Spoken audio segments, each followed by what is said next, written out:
तो स्टूडेंट, जैसा कि आप जानते हैं हम आपकी लगातार तैयारी करा रहे हैं रुक जाना नहीं परीक्षा की। तो देखिए उसी के लिए हम राजनीति विषय का एक और आपके लिए सेट लेकर आए हैं। इस सेट में आपके इम्पोर्टेंट क्वेश्चन हम कराएंगे जो आपके सीधे क्वेश्चन पेपर में पूछे जाते हैं। तो हम टाइम बर्बाद ना करते हुए सीधे चलते हैं पहला क्वेश्चन में आपके पूछे जाएंगे सही विकल्प। आपका पेपर की बनावट ऐसी प्रकार रहेगी, थोड़े क्वेश्चन इधर उधर हो सकते हैं। और इसके बाद देखिए आपका जो पहला क्वेश्चन है, Indira is India, India is Indira का नारा किसने दिया? तो इसका आंसर हो जाएगा डी के बरुआ ने। दूसरा है वैश्विक क्रांति हुई थी तो कब हुई थी? 1917 में। इसके बाद देखिए तीसरा है किस देश ने खुले द्वार की नीति अपनाई? तो सबसे पहले किस देश ने? तो इसका आंसर हो जाएगा चीन यानी चाइना ने। अब देखते हैं आपका चौथा क्वेश्चन है, अंतर्राष्ट्रीय न्यायालय का मुख्यालय तो न्यूयॉर्क, पेरिस, हैग या जिनेवा? तो इसका आंसर हो जाएगा हैग नगर, नीदरलैंड में।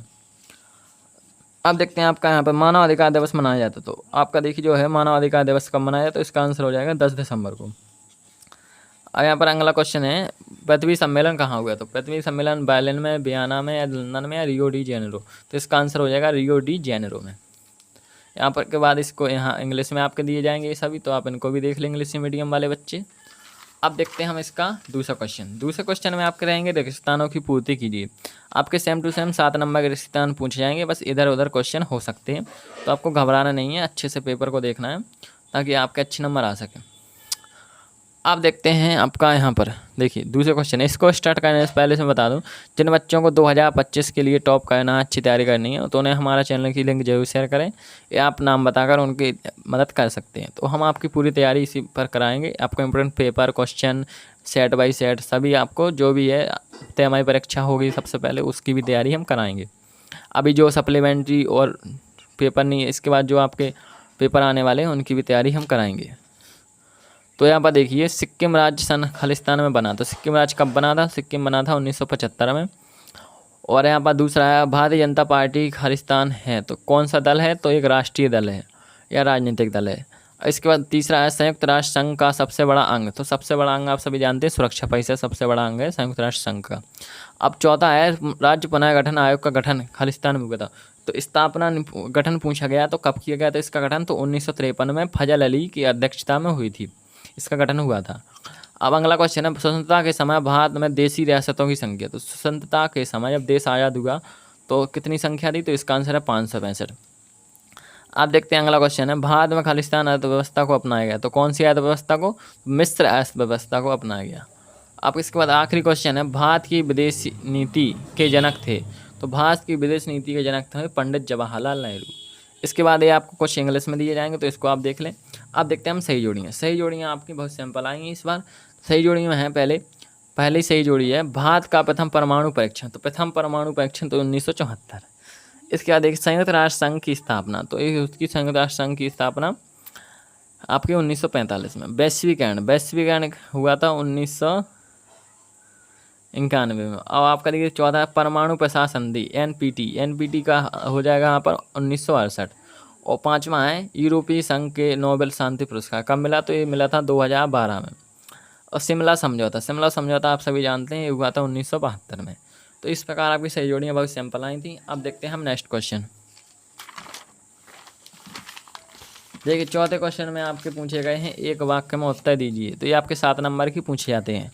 तो पहला देखिए विश्वग्राम की संरचना किसे कहते हैं? तो विश्वग्राम की संरचना कहते हैं वैश्वीकरण को। दूसरा दो राष्ट्र सिद्धांत का प्रतिपादन किसने किया? तो मुस्लिम लीग ने किया था। और व्यक्ति का नाम पूछे तो सैयद अहमद खान। और यहाँ पर तीसरा प्रथम पंचवर्षीय योजना किस सन में लागू हुई? तो 1951 मतलब 1951 में लागू हुई। और दूसरा श्वेत क्रांति का संबंध किससे है? श्वेत क्रांति है उसका संबंध है दुग्ध उत्पादन है दूध के उत्पादन से। पांचवा क्वेश्चन है गरीबी हटाओ का नारा किसने दिया? तो आप सभी जानते हैं गरीबी हटाओ का नारा इंदिरा गांधी ने दिया था। और यहाँ पर अगला क्वेश्चन है यूरोपीय संघ के झंडे में कितने सितारे हैं? तो यूरोपीय संघ के झंडे में आपके 12 सितारे हैं।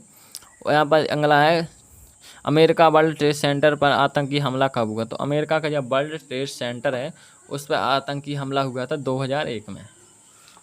ये आपके यहाँ पर क्वेश्चन कंप्लीट हो गए। आप देखते हैं हम 7 पाँचवा क्वेश्चन। तो 7 आपके कुछ इस प्रकार रहने वाले हैं, तो आप सभी इसको अच्छे से देखें। पहला है आंध्र प्रदेश की भाषा तेलुगु है, तो ये आपका सत्य है।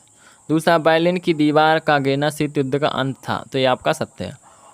और तीसरा है भारत ने क्योटो प्रोटोकॉल पर 1997 में हस्ताक्षर किए। तो ये आपका सत्य है, क्योंकि भारत ने 2002 में हस्ताक्षर किए थे। अब इसके बाद दा है वैश्वीकरण से रोजगार के अवसर कम हो जाते हैं। तो ये आपका सत्य है, क्योंकि वैश्वीकरण से मशीनरी बढ़ जाती है और बेरोजगार कम हो जाता है, रोजगार कम हो जाता है। अब देखते हैं पंचशील समझौता भारत और चीन के मध्य हुआ। तो ये आपका सत्य है। और अगले क्वेश्चन है मंडल आयोग का संबंध महिलाओं से। तो ये आपका बिल्कुल सत्य है। इसके बाद यहाँ पर आपको इंग्लिश में दिए जाएंगे। अब देखते हैं हम 2-2 नंबर के क्वेश्चन, 3-3 नंबर के और 4-4 नंबर के क्वेश्चन। तो यहाँ से देखिए 6वां क्वेश्चन है, यहाँ से आपके 2-2 नंबर क्वेश्चन स्टार्ट होंगे। पहला वैश्वीकरण किसे कहते हैं, यानी 6वां क्वेश्चन, अथवा वैश्वीकरण के 2 कारण। और 7वां है भारत में योजना आयोग की स्थापना कब हुई थी। इसके बाद देखते हैं प्रथम पंचवर्षीय योजना की कोई 2 विशेषताएं लिखिए। और 8वां क्वेश्चन है शिमला समझौता किसे कहते हैं, और अथवा किन्हीं 4 पड़ोसी देशों के नाम। तो पड़ोसी देशों के नाम तो आपको पता होंगे, भारत, नेपाल। भारत के पड़ोसी देशों के नाम मैं आपको बोल कर बता दूँ, बांग्लादेश, नेपाल, भूटान, श्रीलंका, पाकिस्तान, अफगानिस्तान या चीन। और इसके बाद देखिए 9वां क्वेश्चन है लाल बहादुर शास्त्री के प्रधानमंत्रित्व कार्यकाल में किस देश के किन 2 चुनौतियों का सामना करना। तो एक तो सूखा और एक आपका चाइना का युद्ध, पाकिस्तान का युद्ध 1965 वाला। अब इसके बाद देखते हैं सिंडिकेट किसे कहते हैं। और 10वां क्वेश्चन नक्सलवादी आंदोलन किसे कहते हैं। प्रेस की आज़ादी पर रोक, प्रेस सेंसरशिप क्या है। तो आपके जो क्वेश्चन है, तो आपके बहुत सरल क्वेश्चन पूछे जाएंगे इस बार, तो आपको इनकी क्वेश्चन को तैयार कर लेना है। इसके बाद आपका 11वां क्वेश्चन है आनंदपुर साहिबा प्रस्ताव क्या है। भारत के किस क्षेत्र में 7 बहनें कहा जाता है, अथवा गठबंधन की राजनीति किसे कहते हैं। मंडल आयोग की कोई सिफारिश लिखिए।